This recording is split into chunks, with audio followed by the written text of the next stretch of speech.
Hello YouTube, new vlog. So, I am dealing with some things and thoughts and stuff. So, I figured I'd talk about it. See how talking through it works and all of that.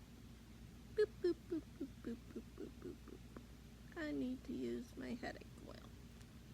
Hang on, let me grab that. No problem. Right line. Okay, so what I'm realizing is that right now I need to be monogamous myself. I don't necessarily want overall monogamy in me relationship for everyone or nothing like that. But for right now, with where my health is mentally, physically, that's what I need. Only one partner to worry about. Although I do have to, have my metamor over every other weekend and all that. But because hotel costs are expensive and my fiance and I are, saving up for our hand fasting, which is like a Celtic wedding ceremony. For us, it's not going to be legal. We're not going to do the legal paperwork, but it's just us getting spiritually married. And I lost my vape. There it is. Okay. But for right now, with everything going on with my health and everything, I need monogamy for myself. But I'm okay with the mono-poly dynamic during this. Because again, as mentioned in my last video, I don't understand monogamy in general. That's just, and in future, my desire for being polyamorous myself will probably come back and all of that. So, this is just where we're at right now. But I am also, since having this realization, having more jealousy pop up, because when I was in a polyamorous mindset, it's like, okay, fine, I'm not getting XYZ needs met here, I still have the potential to get it from elsewhere, but also I don't want to do it like that, because I don't want to just use people for meeting my needs specifically. I want to do things based on genuine connection. So, I never actively looked for anyone to meet needs that I was missing. I never actually actively looked for partners in general, because of my demisexuality, which is probably informed by my past sexual trauma. As those of you who've been here a while know, I went through the big R a couple times in 2017, and that has made things a lot more difficult for me on the trust department and the dating department since then. And then, with my ex-husband, when I brought up needs he wasn't meeting that I wanted him to meet, he's like, good thing we're polyamorous, then you can get them elsewhere,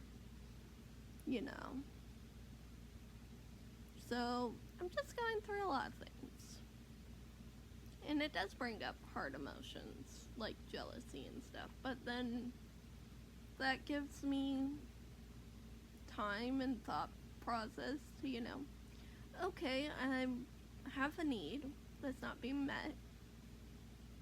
What do I need?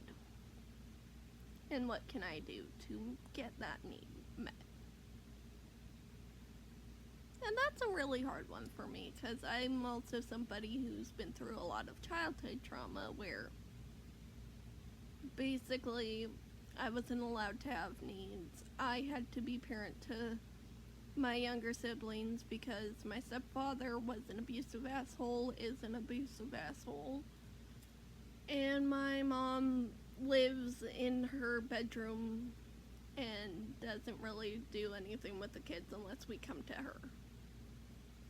So, yeah, I didn't really get like a classic childhood. I had way too much to deal with, which led to my immune system basically shutting down and me having to drop out of public school because I was getting sick every month for half the month, and doctors wouldn't do tests to figure out why that was happening. So, because I was missing so much school, I started failing some of the core classes that, you kind of need, like math and science. And science, that teacher, he specifically stated on the first day of school that his class would be hard to pass, and if you miss too much school, and you failed, it's your fault or whatever. And when I asked him for, what I missed, because, school was very important to me. Like, I wanted to get a scholarship for college. School, very, very important to me. But because I was getting sick so much, I was failing, and my science teacher told me to find out what I missed from the other students. I'd only been there half the time, and I hadn't really built any friendships with the other students because I was sick all the time. So yeah, that wasn't gonna help. But I've dealt with a lot of trauma, a lot of invalidation of my needs, my desires, my wants, my interests, my hobbies. So identifying my own needs is pretty difficult. And since deciding that I'm gonna be monogamous, that means I'm dealing with difficult feelings that I have to sit with alone to observe and figure out what they are, what they mean, and then I can communicate about it.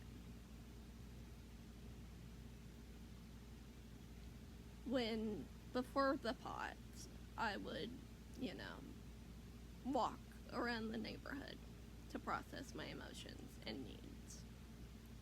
But since I can't do that, I might go sit at the pub that's literally right next door and have a drink. It's all watered down and it's only one drink, so it ain't gonna do shit.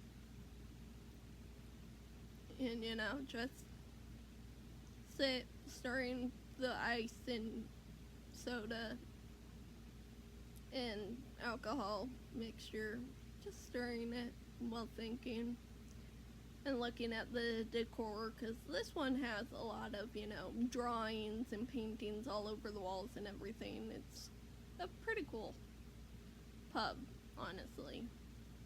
Pretty much the only one I go to. But doing that's easier than, going for a walk. Especially in the heat. Heat and pots do not get along, and I live in the South, where we get heat and humidity. It's not a fun time. 0 out of 10. Do not recommend. But yeah, so that's what I did yesterday to process my feelings, and that kind of worried my fiance. But I'm gonna go through these emotions. I'm gonna let myself experience them, figure out what they mean, and do my best to communicate them, because that's all I can do. And I mean, like I said in my previous video, monogamy as a whole does not make sense for me, and if this relationship ever ends, I'm definitely not going to monogamy. And I definitely don't think that monogamy for myself personally is going to be a permanent thing. It's just what I need for myself right now. And that's okay. It's okay to have things change. It's okay. Well, anyways, go drink some water. Maybe let's do some little, my moon attached to Rainbow Bear. Let's do a couple little stretches together.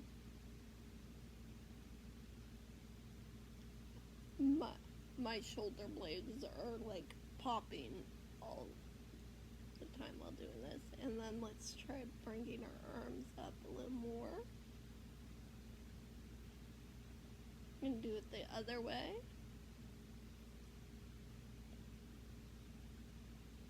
And let's roll our necks.